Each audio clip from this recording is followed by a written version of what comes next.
Welcome to the hottest real estate topics on the planet, keeping you up to date with all the creative ways to buy and sell real estate without bank qualifying, so anyone can build real income starting today. Here is another great show with Dealmaker Bill and Pete the Rookie.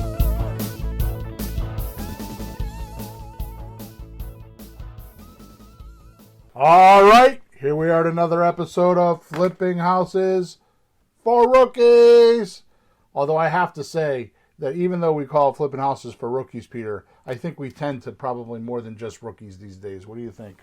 Oh, we've all moved up the ranks a bit. We started at the beginning, and it's like, I don't know, it's like a whole education complex. There you go. K to masters. There you go. All right, episode number 372 is today's agenda. Mm-hmm. And the title for today's podcast is How to Meet Creative Real Estate Sellers Properly. Bill has a few things to say. Okay, say it again. How to meet creative real estate sellers properly. Okay. Here's the intro. In today's, or actually the description, I said the intro. This is the description. In today's bustling world of real estate, where there is so much to learn and money to make, we tend to forget the basics. In today's episode, we will enter a secret world of how to talk to sellers properly that very few have mastered. So, you can learn this special art of engaging with creative real estate sellers and almost become friends with them instantly. Mm-hmm. Do you ever wonder why some do many deals and others struggle with deals? What if you could unlock a treasure trove of properties just because of some basic skills? Today's thrilling expedition can almost seem too simple, which is why most forget it. Plus, don't do it and struggle to make more deals. Are you prepared to challenge what you think you know? And today's status quo? To venture into a world where rules are rewritten. Then brace yourself. This episode is your golden ticket, your secret map, an invitation into a world most don't get to see. Do you dare to enter? This world is just a play button away for you. Tune in now and let's cover the art of talking to sellers properly. Gee, Bill, have you been taking writing classes? Why? You're getting very literary here. Oh, is that what it's called? Well, that's what I came up with, because I haven't been taking any literary classes. But you're painting pictures there. I have not taken any classes, but I do write a lot, and I practice a lot. And you read a lot, too, I read a lot, yeah. If you want to do something, you see how other people do it, you learn a lot. So, yeah, reading is good. This is very near and dear to my heart, as I probably said many podcasts before. So this is not just a podcast for my listeners. This is a podcast for my students. Because what I tend to do in these podcasts, which is probably not fair to some of my students, but when I feel like I'm repeating something over and over and over and over and over again, I don't like that. You mean when they're not listening? No, when I have to tell it, when I have to tell it to more than one student. Oh, okay. Right? Well, Bill, I'm an educator. People have the same problems all the time. Right. Yeah. So instead of repeating yourself, what do? You make a podcast. Yes. Hang on one second. Yeah. Now that's a smart thing to do. You make, I teach music beside the real estate. And I have everything written in forms and make copies. I don't write it over and over. When we do real estate scripts, we use things that are prepared and they're worked out in advance, and we use them like a format because we know what we're doing. Right. Yeah, so that's basically what it is instead of teaching people over and over and over and over and over again. Sorry about that. I had to have a text. I have a couple closings I'm working on, and one of them is hot as a pancake this morning. So, Oh boy. yeah. So what I find is that first of all, it's good for me to write the podcast and kind of articulate how everybody should hear it, and then it's even better when I intervene with you on it because I know you're part of it. This podcast is written for you, Peter. Oh God. Okay. So, well, you because it kind of started with you. It's not anything you're doing wrong or anything. Okay, like that's that. what I want to check. Is it a good thing or is it a No, bad no, thing? no. I'm not Did I do gonna whack something it. good? Fine. Yeah, no, it's just because of watching. I mean, you kind of started it, and then I kind of have found other things. Anyways, so let's move on. So let's do our housekeeping types stuff. We've already wasted 5 minutes. So we record this podcast every Thursday morning, 9:30 a.m. We live stream it to Facebook, currently LinkedIn, and YouTube. So you can go on to any one of those channels at 9:30 Eastern Standard Time on Thursday morning, and you could type your questions into where they allow you to type, into the comments or wherever they are. In the comment of this podcast, I have released, this is the first time I've publicly given this link. I wrote a book called How Does Creative Real Estate Actually Work? Mm-hmm. It's about 10,000 words. It's not like an ebook. It's an actual book, but I'm distributing it electronically right now. And you could go get that book for free today if you click on the link. The reason why I'm putting in today's podcast is because some of the things I talk about today are actually in the book. Mm-hmm. So, well, they're not in the book, but I talk about this stuff, and this is an extension of the book. Good. Okay? Yeah. Last thing is, don't forget to subscribe to us wherever you are watching us or listening to us. Make sure you like us. Make sure you give us feedback because those are our report card things. Okay? Mm-hmm. So with that said, let's go. I'm going to get right down to business. Today. Yeah. Okay. Yeah. Do it. And we have a lot to do, okay? Mm-hmm. So, how to meet creative real estate sellers properly. What does that mean to you? Well, how about this one? What they say about first impressions, Okay. right? Yeah. First impressions. And lately, since you're saying this is something about me, I've been talking to a lot of people. I do real estate calls, I do music lesson calls, I do a lot of that. And I've had just the best responses from people lately. Just before I even meet them, it's like, you've got a good attitude. You know, the last guy, we have a deal we're working on now. By the time we finish, it's like, oh, you know my cousin John? Yeah, the funeral guy. Yeah, he made the gravestone for my mom. I used to make those when I was a kid, you know. Yeah, I'll be talking to him in a few minutes. By the time we're done, it's like paisans. And I'm not trying to do that. I'm not like, how can I be slick about it? But anyways, first impressions. You get off on the wrong foot, it's hard to get back. Right. So that's my answer. First impressions. Okay, good. So you wouldn't think, so let's carry on and find out, okay? So Yep. you wouldn't think I would need to cover these simple skills. Yeah. But honestly, I have noticed some real outpoints with my students and coaching clients lately. Oh, really? And I'm going to explain the reason why, because we have a little bit of a disease in the business that's starting. Ooh. Yeah. And I decided if I don't cover it, it will lose, and I'm being very, very, very conservative, it will lose tens and tens and hundreds of millions of dollars and probably more with my students and coaching clients if I don't cover this. Because it's happening now. I see it. It's very obvious to me, and I want to fix it. So that's why I'm making this. So this podcast is like, kind of like, you remember when we did episode number 260, and I was talking about overpaying for properties, right?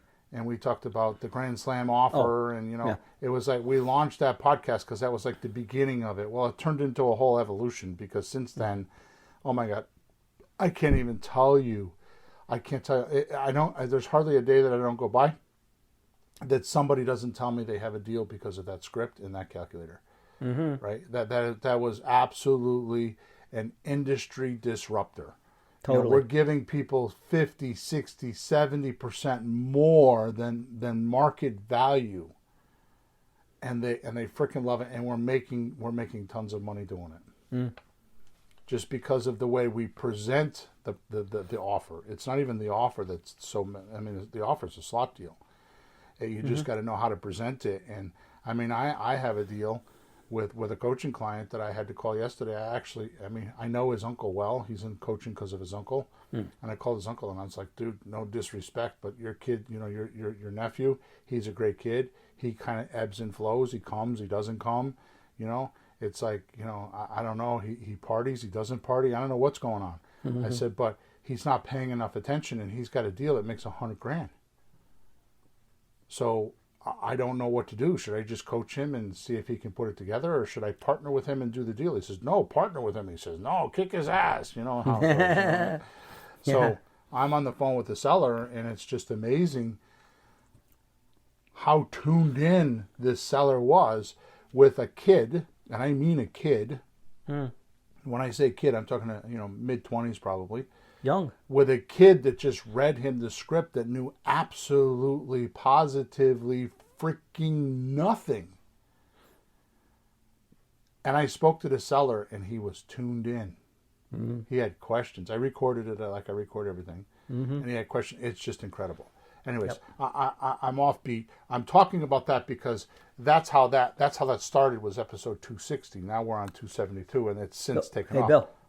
360. 360. There we go. Yeah, I keep doing that. Just in case people go looking. Yeah, so 360. So this is going to be one of those things. This is a podcast where we're going to talk about it. We're going to do it, and it's going to launch from here because it's basic, but it's huge. Okay, so and I'm not exaggerating here at all. Simply because when I go over the points that I'm going to cover today with folks one-on-one, when I go over them, in other words, when I talk to like you or somebody else one-on-one, I notice they start getting deals right away if they haven't been getting deals before, or getting more deals right away if they have been getting deals before. So if you have somebody that's getting a deal once every other month, right, now all of a sudden they're getting one or two a month because they're doing this. I mean, look at Phil. Right? I mean, he's in our coaching group. Look what he's doing. He's on fire.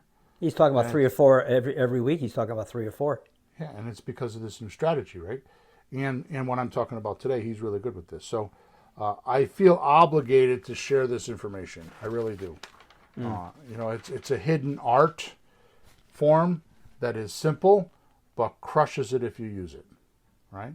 More to the point, I have never, ever, ever, ever, never seen this in a book or heard of this being taught anywhere else. I have multiple coaching groups I'm in. I still read books from way back in the day. I buy current books. I mean, I read a lot, right? But it's crucial if you plan on doing deal volume. Okay? All right. Enough hype. Here's what I'm talking about. I'm talking about over automation.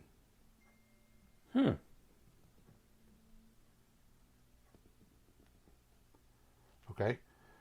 Sorry, I got distracted. This guy keeps.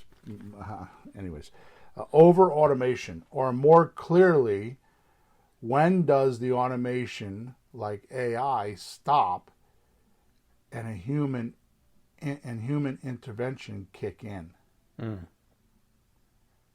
Now, like I said, don't hang up on me yet, because this is simple. It sounds kind of corny and stupid, but I'm telling you, this exact thing is blowing deals left and right. People are killing deals before they even get started and don't even freaking know it. Yep. And it happened during COVID, and I thought it was because there were too many of us in the market, right? It doesn't help, but if it's not the right reason, it won't fix. If it doesn't fix, it wasn't the right reason. Yeah. And this at this point, I was wrong. It's not that at all. And I'll tell you what started it for me, but I didn't realize it until now when I look back on it. Like, for example, I'd be on a phone with a seller because what was happening is during COVID, obviously everything got shut down. So what we were doing, I know you and I were doing it, and Sean and I were doing it, because this is what started Creative REI Replay. This is how we got started, because everything was shut down and we couldn't use some of my old ways. So Sean started doing some automation. And what we were doing is we were crushing it for like a year and a half. I mean, I remember one house we paid $200,000 for it, right? It was worth $300,000. We paid $200,000. We gave the girl $100,000 in cash, which ironically I think we had at that point. And we signed a 1-year note with her, no interest, no payments, for the other $100,000. And literally a month and a half later, we sold it and closed and made $85,000. So basically what we were doing, and we did nothing to it. I mean, we literally, we didn't even sweep the floor. I think we cut the grass. That's the only thing we did because of the time period, right? So what happened was we were taking off-market properties and putting them on the market. We even used a realtor and everything on that property. We didn't sell it on our own, but we still made $85,000, right? So it started back then because I'd be talking to sellers like this that I'm buying these houses from, and I went from that point where I would just talk to the seller and I would get a deal, to all of a sudden I'm hearing, well, why would I want to? First of all, why would I want to sell a house? Well, why would I want to do that with you? Meaning take monthly payments or a discount, when I have 10 people a day like you calling me. Yep. So I got clever and I started asking, oh, really? So how many offers do you have? To find out that when people are saying this, they didn't have any offers at all. Which is my point. My point that I'm going to make in a minute is that it was all automation. Oh. So they were getting all this automation, these texts and these voicemails and all this automation saying, I have your offer, I want to buy your house. And they were falsely hyping them up. Yep. So when I asked them, how many offers did you make, meaning that how many people have you actually talked to? How many people like me have actually called you? And when I started stripping it down, I found out, oh, well, none. You see? And that kind of started it. And then as we go through, I'll continue the story. But for right now, believe it or not, this exact lack of clarification is costing our industry hundreds of millions of dollars in deals right now. Hundreds and hundreds of millions of dollars in deals around the country. So I want to explain how this paradigm shift for most will work. Then I want to show you what to do. Okay. So I want to explain it first, right? So here we go. Am I doing okay? I'm not. Yeah. The only question people might have is when you say automation, unless they're familiar with it, we're talking sending automated messages, texts, maybe voicemails, and having some responses with an AI even going back and forth and talking to people for us. Well, right now it's AI. Back then it was software with texting.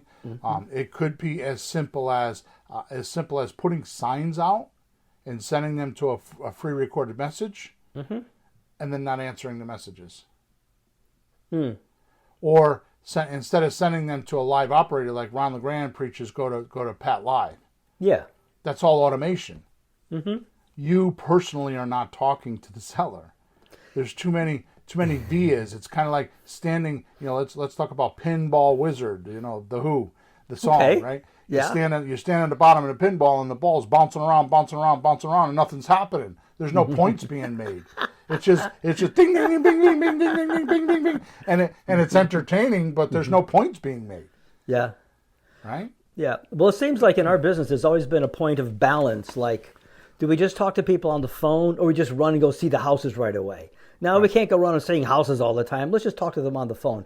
Wait a minute, we're talking too much. We better show up once in a while. And this is the automation live person balance, which you have to know. I'm going to talk about the theory first. Yeah. And I'm telling you, please do not dismiss this as too simple because you will lose deals. I'm telling you, you will lose deals. Please, please hang in there with me. Okay? So we're going to start off with the word called curiosity, All right. which simply means a strong desire to know or learn something. Curiosity, what does it mean, Peter? I thought it was something that killed cats. Sorry, that's my entertainment value. That's a bad joke. What do you mean? It's a real one, though. No, well, curiosity will pull you into something.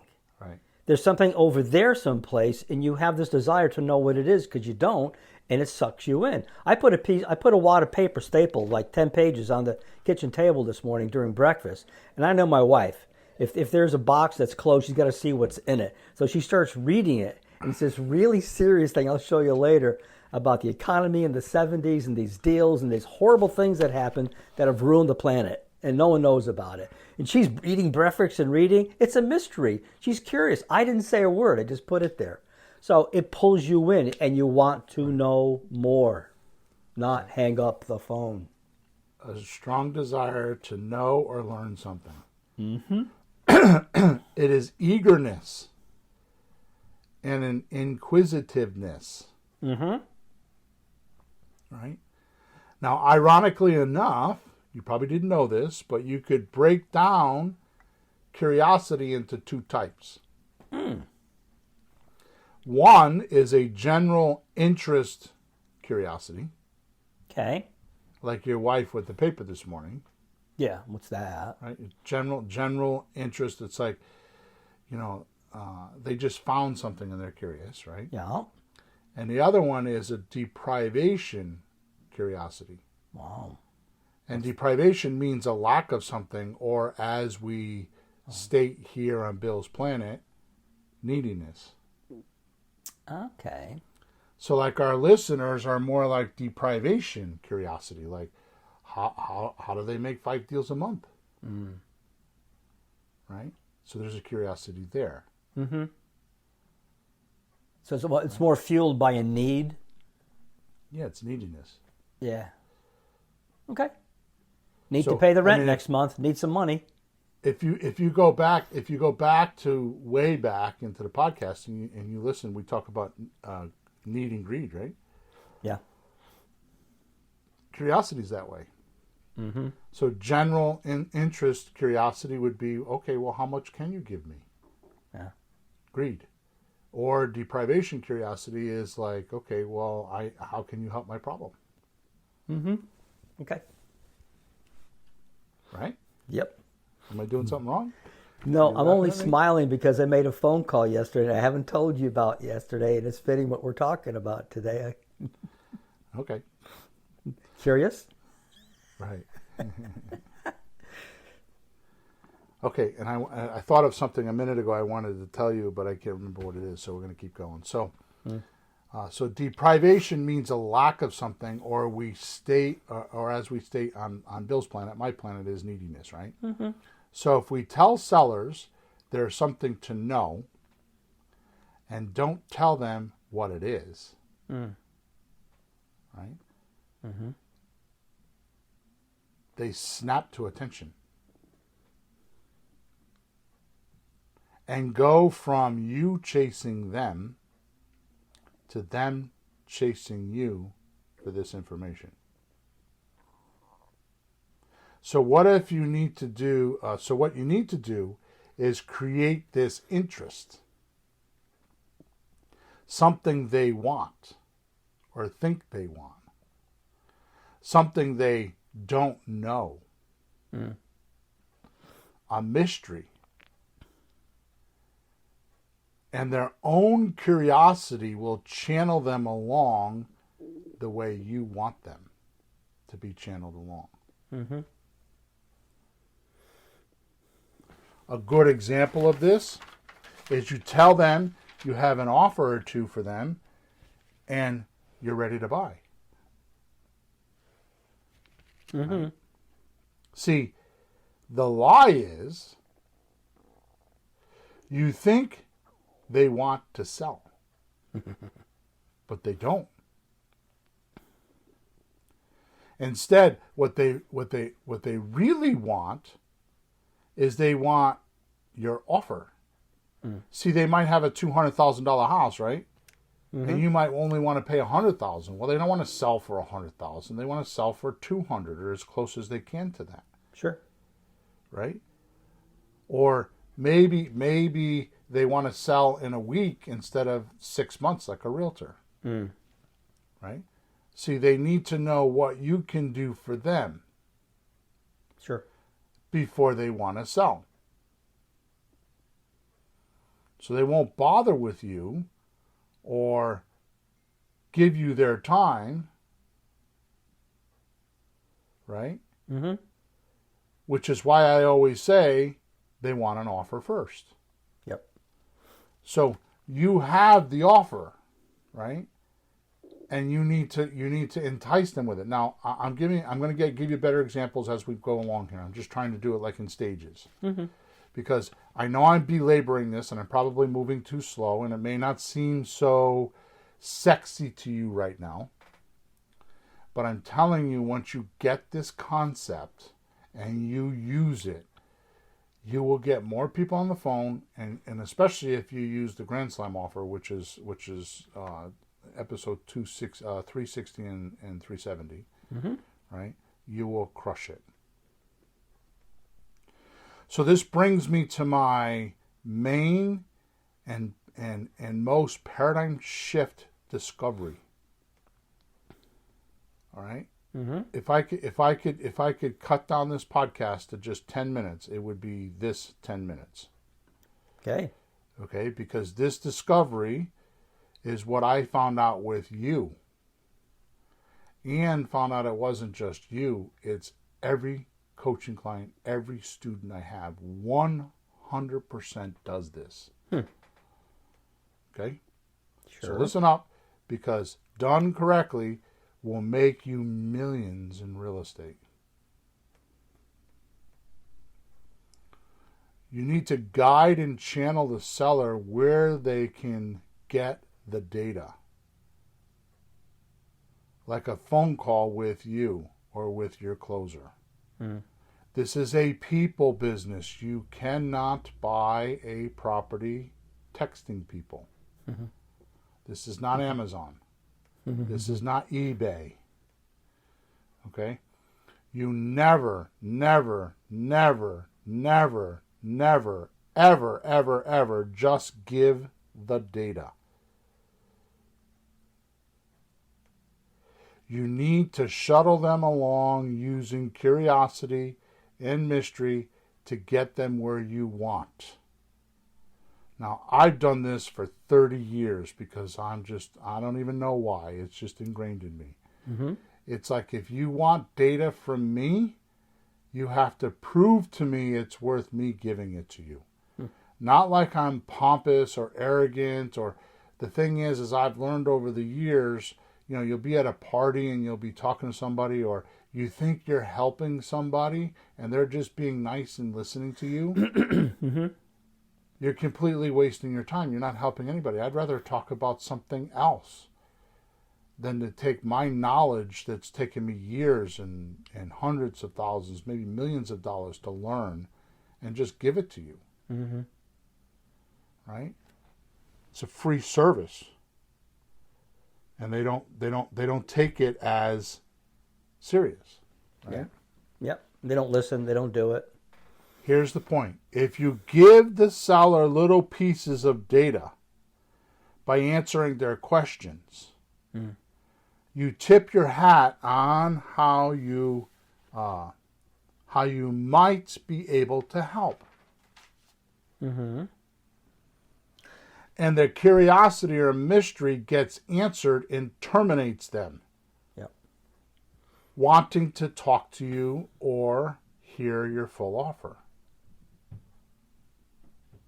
A good example of this is what many did along with us not so long ago. And I realize this now. I didn't realize it when it was happening because we were kind of wallowing in like not doing deals, and I had so much to look at and so much to sort through and so much habits to break, because COVID came and completely put real estate on its head. COVID actually put the realtor out of business, and they don't know it yet. Because 40% of all transactions these days are done without realtors. So much so that the transaction between that's the deal I'm doing this morning. I have an owner that has they're both friends of mine, very good friends of mine from the church, right? I have an owner that has a property. She lives in California. And I have a couple that lives in the house for 6 or 8 years, and she wants to sell, and like, who do they go to? They go to a realtor. She doesn't want to pay all the realtor fees, right? Yeah. Well, Now they say that she wants to sell to the people there that are in the house. the renter. Yeah. Well, the reason you get a realtor is to find the buyer. You already got the buyer, so just do it. So now somebody needs to put the transaction together. So how do you do this? Who do you go to? Who helps you to do this? Because if you don't know the process, and they're all, I mean, every day I send text out. I have a group text, and I send text out. We're doing this and we're doing that. And they keep telling me, oh my God, this is amazing. You're on top of it. I can't believe it. I keep getting all these compliments, right? And I'm not saying that to be arrogant. I'm just saying, and they keep saying, I'm going to pay you. And I'm like, no, you're not. It's my pro bono. Yep. Right? Yep. Which will not happen. I know this girl, and I know her. I'm going to have to fight with her.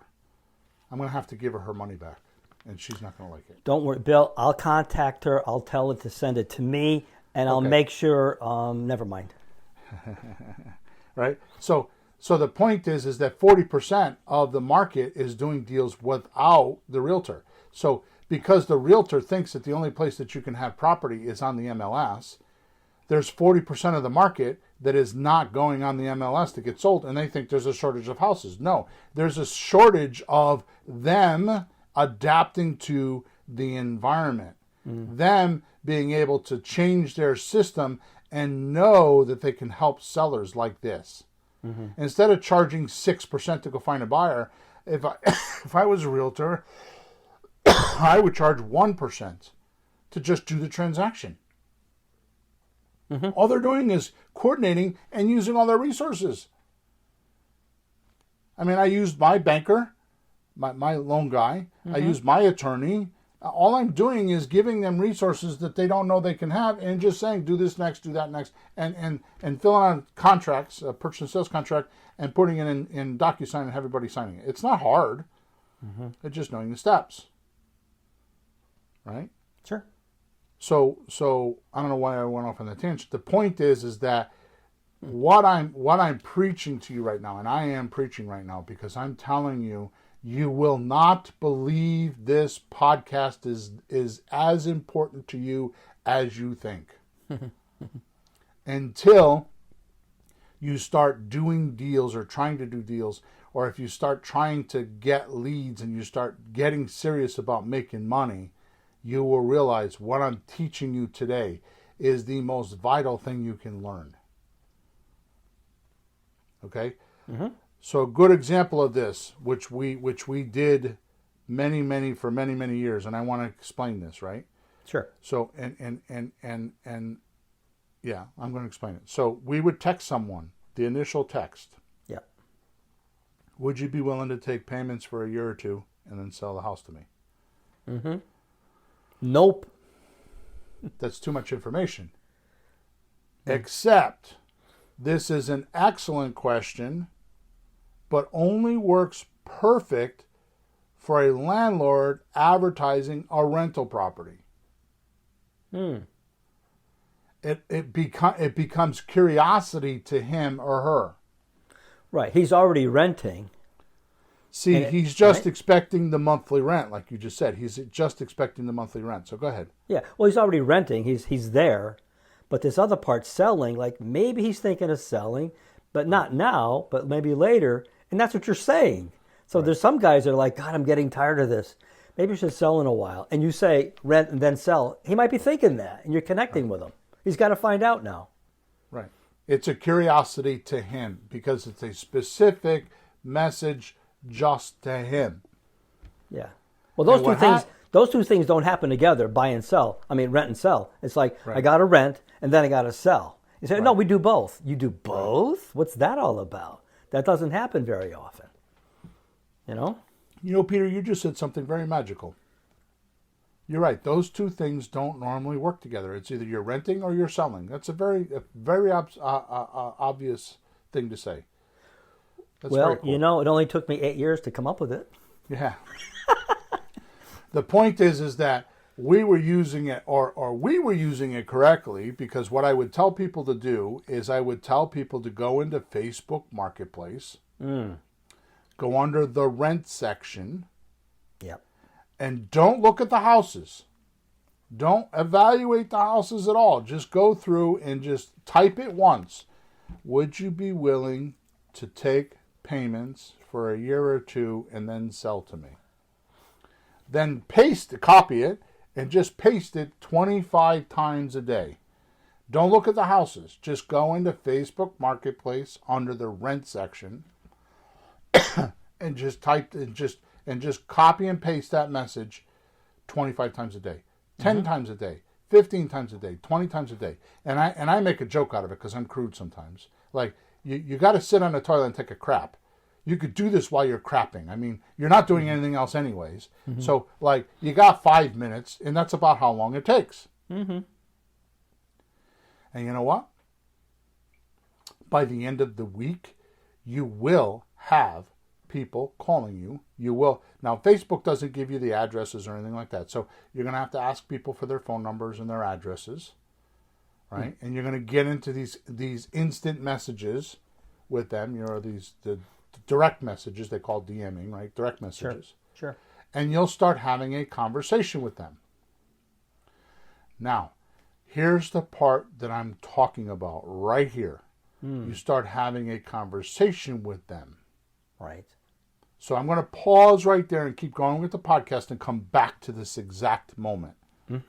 Because this is where it failed, and I didn't know it because I'm not seeing the conversations that people are typing on their phones. Oh, yeah. I didn't go that far into the process to find out, why is this not working so well? Why does it work with some and not others? Well, is this the point where automation has to end and the live call has to happen? Is that what you're talking about? Where that one ends and one starts? Right. Yeah. So the seller will stop chasing you or communicating to you once they get their questions answered. Right? Or a solution to their problem. Or what they think the solution to the problem is. Yeah. Right? So if they think that they got their question answered. Now, Peter, let me ask you something. Yes. If you went to the doctor and he said you needed brain surgery, Okay. what questions would you ask him? I would say, why? What's wrong with my brain? What are you going to do? Is it dangerous? Am I going to die? How much is it going to cost me? You got questions. Good. Yeah, but not the correct questions. Like, one of the questions you should probably ask is, what's my afterlife going to be like? That's a good question, but people don't think of that. Here, let's change the conversation. Let's say you wanted to buy a brand new car. Yep.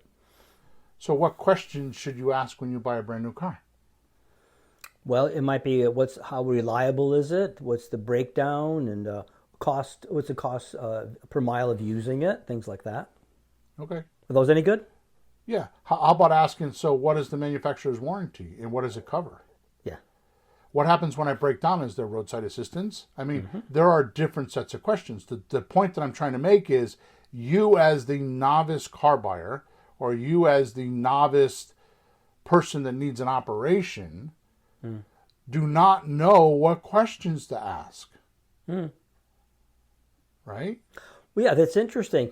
When you don't know about something, you have confusion, but you don't know enough about it to ask the right questions sometimes. And they might know the answers, but they don't know that you don't know, and they don't tell you, and you don't ask, and you don't find out. I'll give you an example of this transaction I'm doing right now. The girl that's selling the house wants to net $150,000. Okay.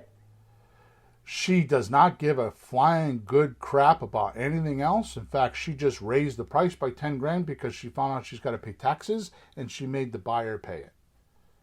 Oh. She is all about her and what she's getting. Nothing about, well, Because what's the first thing that you hear when you hear that? I'm raising the price by $10,000. What's the first thing I don't know if you'll come up with this. I'll tell you the first thing that comes to my mind. What? Is the bank going to appraise it for that number? Are they going to lend on that? If it goes up too high, yeah, of course. Yeah, you could ask $1 million. I don't give a good crap what I mean, but if you don't know how much it will appraise for, then it's useless information. But she's asking that question. Can you give me $150,000? After all the closing costs.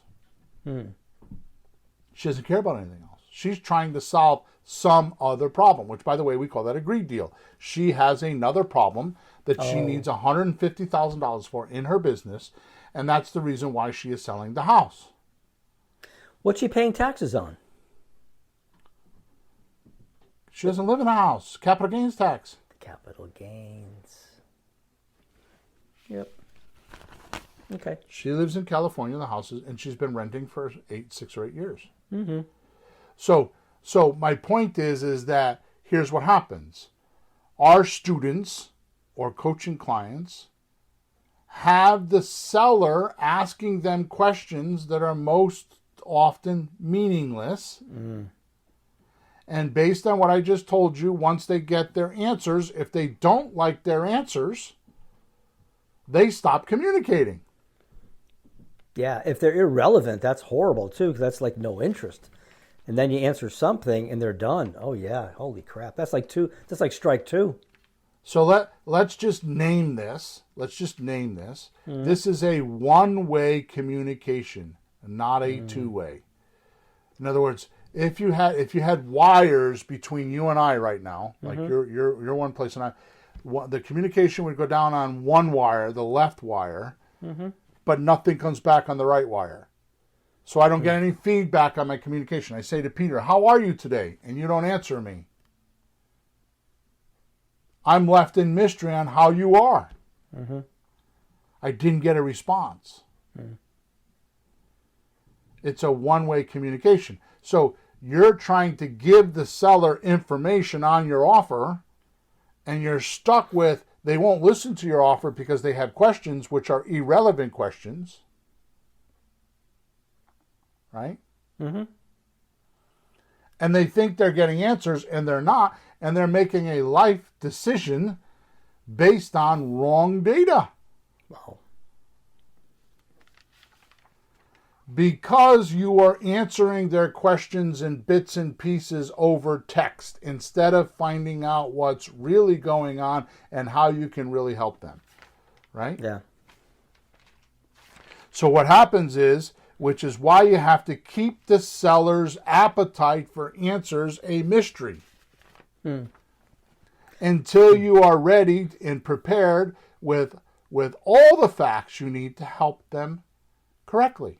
Live. It doesn't even have to be live, but I know that, like you talk about this all the time. Well, first of all, let's back up. I wanted to say something. What did I want to say? Oh my goodness, this is twice this has happened. Anyways, this is like when you speak about you and I going out to a house. Bill, do you want to see the information on the house? No. Why? Because I want it from the horse's mouth. I don't want your interpretation of it. I don't want some because I've done that. I did this with my realtor when he was my acquisition manager, Dave Boldick. I said to him, he gave me all this data about the house, and I went into the house and I said to the guy, "Here's my offer. Take it or leave it." And I got in the car, and David, who rightfully so, and I'm telling you this, I take my lumps, and he leaned into me, man. I thought he was going to walk home. He was so pissed off at me because I offered him a cash offer, and the guy was willing to do a subject to, but he said, I'm going to give you one offer only, and you take it or leave it. And the guy said, "I'm leaving with it." And he got pissed off and he walked away. And we find out afterwards when we're talking to him that it could have been a subject to deal if I had paid 10 grand more. But I had a preconceived idea of what the guy wanted based on David's information originally, and I went into the house cocky, thinking, "Here's my offer." Because you, cocky, you? Yeah. Never. Yeah, right, exactly. Never. So, but the point is that the two-way communication was not two-way. I wasn't able to extract information and the true pain, the true soreness, the true whatever to be able to make the offer. Yeah. This is no different than texting your doctor. Mm-hmm. A message like, I don't feel good. Right? Mm-hmm. He's going to minimally ask you questions. And probably need to see you before he or she can, like, land a or can do a proper diagnosis. Yeah. And give his or her solutions. Mm-hmm. So until you get all your questions answered, until you understand the full situation, you can't give an offer. So this makes me think. Let's compare the two. You're at the doctor and you're trying to ask the doctor questions, but you're not a specialist in the field, so you're not even asking the right questions that will lead to an answer. You got to let him ask the questions and guide you where you need to go. Right. So when we're talking to sellers, they don't know what we do. They don't know how we can structure things to be beneficial to them. So they're just asking questions like, how much? Right. So we have to ask questions to get them to find out what we need them to find out. Right. That they don't know to ask. We got to guide them gingerly to find out things like, oh, really? You could do that? I didn't know that. Of course you don't know that. You didn't spend the time, money, and effort we've all been spending to learn this business. So we have to guide them more. So curiosity and mystery, not little scraps of information, will be the way you make more sellers make better and correct offers. Mm-hmm. Not scraps of information, because that's what they are. Unless it's encompassed into an offer, right? Like, can you pay me $1,500 a month? Sure. Well, I needed $1,800. Right? You don't know what the $1,500 or $1,400 a month is around. Like, is it a seller finance deal and it's no interest? Is it subject to? Is it a rental property? Is the property worth $100,000, $200,000, $500,000? On a $500,000 property, I'd lunge all over a $1,400 a month payment. On a $100,000 a month property, I'd probably run the other way. That's right. But you understand, it's not the entire deal. You can't until you run an offer through the great equalizer. The great formula equalizer of money now, money monthly, and money later, you do not have the right offer. Because you need to know, is it money? Where's the money now? Where's the money monthly? Where's the money later? And a lot of deals don't have all three of those, which is totally fine. All that does, like on a slot deal or simultaneous lease option transfer, right? Flipping leases is what you're doing, right? Mm-hmm. What happens is you are making money now, but not money monthly, money later. So you can't spend all your time on this deal because you can't retire with that property. Mm-hmm. But if you have a subject to deal and you can make money now, money monthly, and money later, then you can spend more time on that because the numbers are bigger. You know, it's the difference between making $10,000 and making $80,000. Mm-hmm. Right?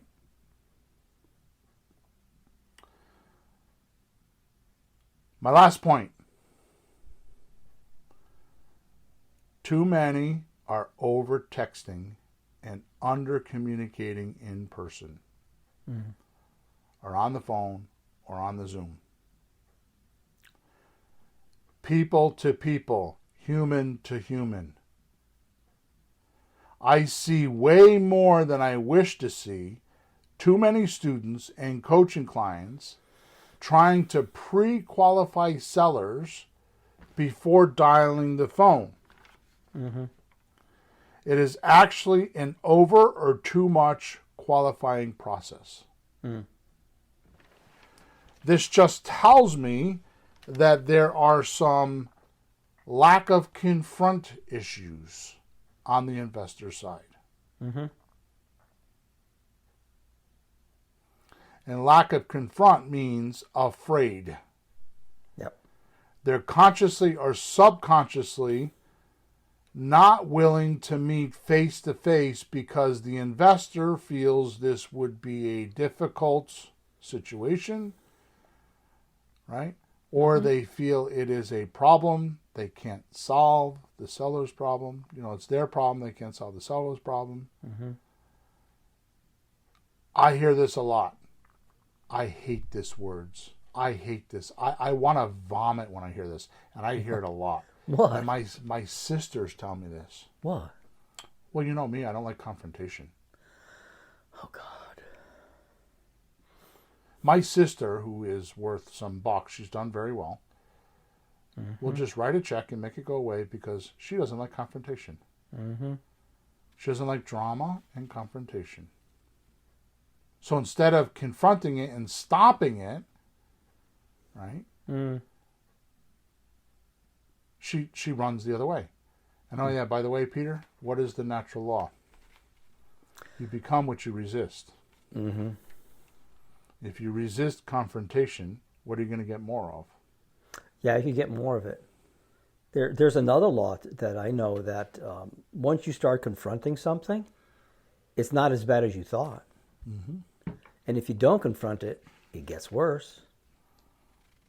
And confronting doesn't mean fighting. It just means facing up to something. Right. You know? It's something you're not comfortable with. So, Peter, let me ask you this question. Yes. When you were a little baby and you had to crap in the toilet for the first time, were you comfortable with that? No, Bill, I literally screamed and cried for I don't remember. When you first got your driver's license and you had to go do your driver's test, were you comfortable with that? My son was so uncomfortable, though he could drive well. On the way home, he was so freaked out, he almost drove into the roadside cement barriers. When you got married to Mary a million years ago and the wedding day happened, were you nervous? I got a better one. When I proposed to her, I went completely lost my voice. I couldn't talk. Horses are dead. I couldn't talk. How's that? So everything you do the first time, you don't like, you're uncomfortable with. My first week at the job, at the factory, when I was 16, I got through the week. Oh my God, I got through a week. Of course. That's the way it works. But that is the way it works. I mean, it's not the confrontation, it's how you deal with it. yeah. All right. Now, the only time you don't want to confront is when you find the other guy is the biggest jerk in the world. Then you just cut and go. That happens. Yeah. Most people are actually very, very nice. You and I both have the nicest conversations. And I'm not saying that just to be nice to people to make them like you, but you might as well have some rapport while you're working with them so they're not uncomfortable. And you and I both have that. You always know where I stand. You always know where I stand. I always know where you stand because you tell me. Yeah. I don't like that. Don't do that. Yeah. Or I like that. Let's do more. Yeah. But we also do this with people. And they say, I like talking to you. And it's not to be nice. It's to be like, at least they're willing to talk and tell you what they think so you can help them. We don't put them off. You might as well make it somewhat pleasant while you're going through this sometimes difficult process. Why not? All right, let's move on. Here's my coaching point for today and the new standard, the new Bill Planet rule. Okie doke. Okay? Texting is great for, this is what we use texting for and nothing else. Mm-hmm. But this. One, this means AI too. Because like in Creative REI Replay, we have AI. Yeah. And I had a major influence on how that AI works. And I'm going to explain that in a minute. So, and it follows this formula. One, find out the house is for sale. Okay. And two, can I speak to you by phone? Yep. That's it. Nothing else. Actually, I put, can I speak to you by phone? It should really be, do you want an offer? And then can I speak to you by phone? Right, because once they say offer, like how much is it, and then they want a number on the text. So it's actually 3 points. I'm going to change that. So finding out if the house is for sale. 2, do you want an offer? 3, when can we speak by phone? Okay. Now I do have a question on that. If you don't, can I ask now? Why don't we go a little bit longer, because I think Okay. I'm going to answer your question. Go ahead. If not, I'll ask you later, so we don't waste time today. I wanted to ask you about that whole point, because we bounce that back and forth a little bit. Go ahead. So any response other than let's talk by phone will blunt or terminate or cut the curiosity, and you will have to chase the seller. Mm-hmm. And we both know the harder you chase sellers, the faster they run. Yeah. Yeah.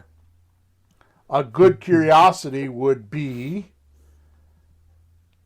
what we're talking about in this podcast would be episode number 360, which we've been talking about, right? Which is, do you need me to read the title? Let me read the title. Well, there was the one about the Grand Slam offer, right? Yeah, episode, oh God, it's so long ago, 6 months ago, was, are you ever tongue-tied when talking to real estate sellers? It's actually misnamed. Okay, but that's what it was doing. And then episode number 370 is Realtors Beware. They aren't going to like this new creative strategy. Okay, so that would teach you the curiosity, what to say, how to say it. In that particular case, you would talk about giving them an offer that could be 50, 60, 70% over market value. However, I will tell you, I don't like to do that because they'll think it's a scam. Mm-hmm. So I try not to use those numbers. But you could say I have an offer that you would have a hard time saying no to. Mm-hmm. Right? So just don't answer questions that will give away your offer ideas. Just keep telling the seller you have solutions that can save them tens of thousands of dollars in closing costs. That's another way to do it. I can give you an offer that has no fees. Right. Here's another one. I'm going to charge the buyer the closing costs, not you. Can we talk? Mm-hmm. Right? Or here's another good one. You have 70, 80, 150 people that want to buy a house in that neighborhood, and you want to show them this seller's house so it's a quick and easy sale. Can we talk about it on the phone? Mm-hmm. Now, do most of our listeners have 70, 80, 150 people, Peter? No. But could they get them? So I'm telling you right now, if you follow along our system, within 3 to 5 days, you'll have that many people that are asking about the house. Basically, we're going to put the house on like Marketplace, Facebook Marketplace. They're a little bit weird. They shut accounts down because if you say good credit, bad credit, all that kind of stuff. No bank qualifying, they find offensive. Okay? So they're snowflakes. I get it. So we're just going to leave it at that. But we do put them on Zillow. We put them on apartments.com. We put them on Craigslist. And we get them. Zillow's enough. The Zillow renting section. So basically, you're going to put the house. It's going to say house for sale, no bank qualifying. Okay? You will get 70, 80, 100 people. If the price is right and the house is pretty, you will get 70, 80, or 150, 200 people. You will get a lot of responses. So you're not lying when you say to them, I have, pick a number, 58 people that want to buy a house in your neighborhood. Can we talk by phone? Is that curious? Even for sale by owner, because what are they having trouble finding? The buyer. Right. Enough and you're people. saying I got 58 of them. Okay? So keep the seller's appetite hungry until you can give your presentation in full and the seller gets all the information. Now, to your point, the question I think you're going to ask is, we slide it. We seem to slide it. Sometimes we're like, but I think you have that. Well, why don't you go ahead and answer your question? Because I think you have it confused, but I want to clarify it. Well, two things. What you just said, when we go back and forth on how much automation, how much talking, I personally think that would depend on if it's a seller's market or a buyer's market, that you have to work a little harder or a little less. If people are struggling to sell houses, you could be a little more automated, but you still got to get on the phone. I think the way the market is now, it's better to get on the phone sooner than later. But my question was this. I get some people sometimes calling and not leaving messages. You go, oh, a guy's calling me. And you call him, it's like, rah, rah, rah, rah, rah. You know, it's a bad call. So I could call those, but like I don't need people aggravating me. So if a call comes in, is it still okay to send a text like, I have an offer for your house, and just see if they're willing to talk about it? Okay, so what's the purpose of texting? To get to find out if the house is for sale. Yep. And tell them you have an offer and see if you can talk to them. Yeah, you're not telling them that you have an offer. You say, do you want an offer? Oh, okay. Do you want an offer? Okay. Yeah, you're not telling, because they it doesn't matter what you have. It's what they want that matters. So Oh, I see. Yeah, it's a better question that way. Okay. You're going to ask them, is the house for sale? Mm-hmm. Do you want an offer for it? Mm-hmm. And can we talk by phone? Okay. Right? So let's say somebody texts you back and they say, what's your offer? Mm-hmm. So, do you want an offer? Yeah, what's your offer? What do you say? Well, By text. By text, well, it's usually something like, you know, I'd love to give you an offer, but I could use a little information, so I give you an accurate offer. But I'm sure it's something that you'll like. Is that compelling? I don't know. I'm winging it. No, it's not. Mm-hmm. So let's just kind of role play this text a little bit. So you say, Sure. What is an offer? So Yeah, what's your offer? What's your offer? I'm not quite sure until I talk to you, but I know I have 50 or 60 people that want a house in that neighborhood. Can we talk by phone? You know, we used to have templates on our system that we don't quite have now, and we've come a long way. Maybe you can give us some new templates that are really, really good because you've got them. Right. Yeah. So Yeah. here's another one. Yeah. Here's another one. So they say, what's your offer? Mm-hmm.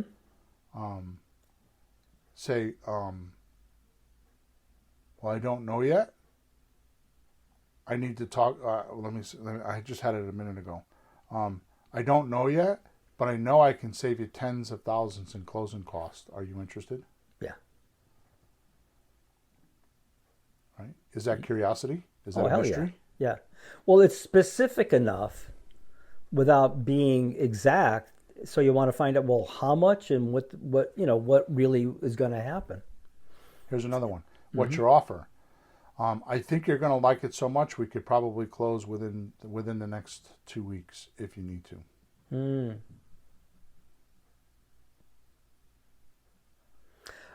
I like the part when you say, I don't know, because it's true. And to just throw a number out is unreal and unbelievable. So it's more honest to say that and then continue with some of your other lines, because it's true. So it's that's honest. what I'm saying is you keep the curiosity and you keep the mystery, right? Mm-hmm. And not just throw bits and pieces of information at the seller so he can diagnose his or her own disease. Exactly. Think of this. If the seller really truly knew what to do, then the house would be sold and he or she wouldn't need you. Mm-hmm. Don't do them a disservice. Mm. If they're going to go to the doctor, tell them to come in and do triage. Triage means that you come in and you find out what's going on so you know where to send them in the hospital. That's what an emergency room does. They do triage. Mm-hmm. They come in and you're either going to go here, or there. Yep. Right? Yep. But the house isn't sold when they're contacting you. Mm-hmm. He or she is just qualifying you and begging for someone like you to come along and help. They're begging you. Mm-hmm. And you're cutting the help flow by answering bits and pieces of information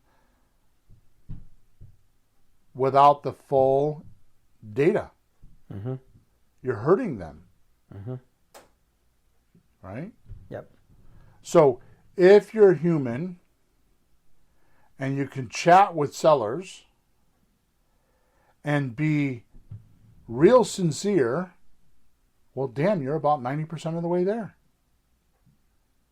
Don't worry about the information, because you can always say to them, I don't know, but I can go find out. Send me a support ticket. Right? You know, let me say something.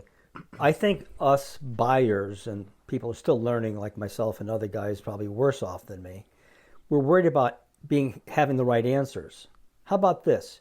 Your first call is just to find their questions. Right. And see if you can find the right questions they should have. That's your first job. If you find that, you could get off the phone and then find the answers. Because if you can't find their questions and find out what they need and they want, the rest is a moot point anyway. So if you just thought about that point, maybe you wouldn't be so worried about talking to them. I'm on a field information gathering mission right now. Right. That should be doable. So stop blunting your chances to talk to sellers and start talking to them, by texting. Stop blunting your chances by texting them and giving them bits and pieces of information, and start talking to them, and you'll soon see your bank account explode with lots of commas in your balanced numbers. Right? It's important.